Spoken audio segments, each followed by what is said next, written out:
the SWR and Power module. I think this is going to be a short video. There's not so much to say about it. Let me just power it on. A little bit different approach. I didn't want the RF inside my rack, so I used an external sensor.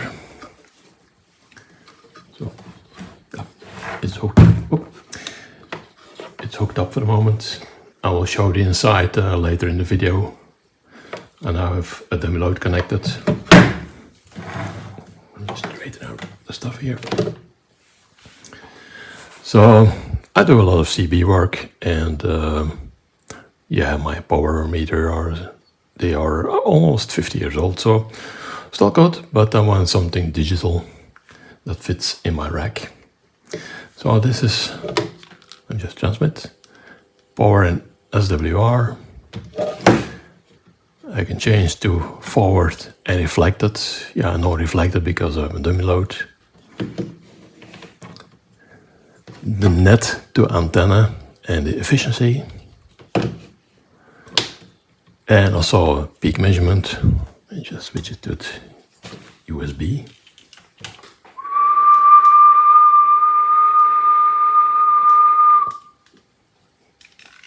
So we use a sharp attack and a long decay, so we can see a peak value.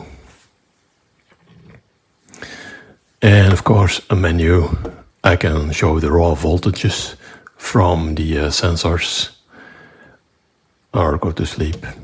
So very simple, very basic. I will show the details of the hardware in a moment. Calibration is a 2-point calibration, so a low value and a high value.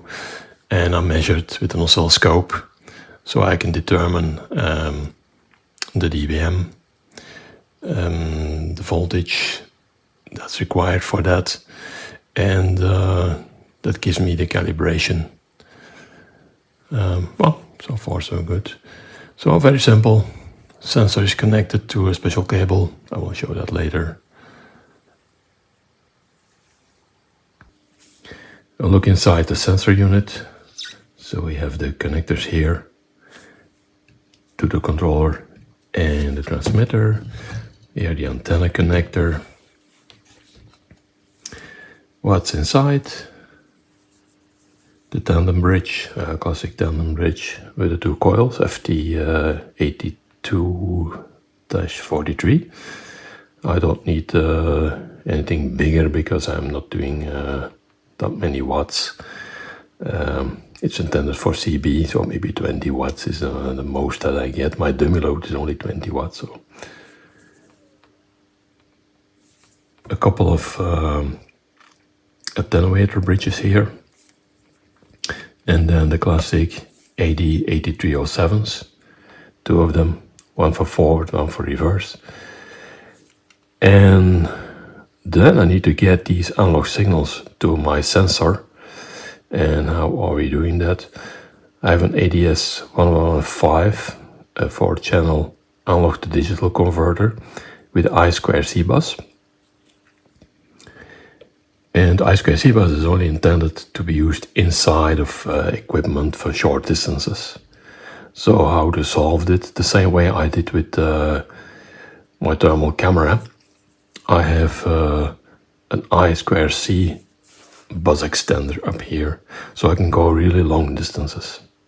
So a 5-volt power supply comes in, and then with the extender for the I2C, the analog to digital converter, and then the two log converters. So I made some provision for some shielding, but at the moment not necessary.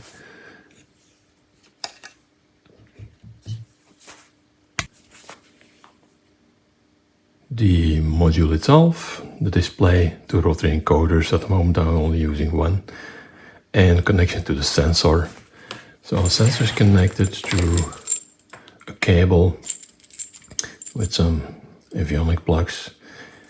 The cable itself is a special cable that is used in drug lines on CNC machines, so it can be flexed.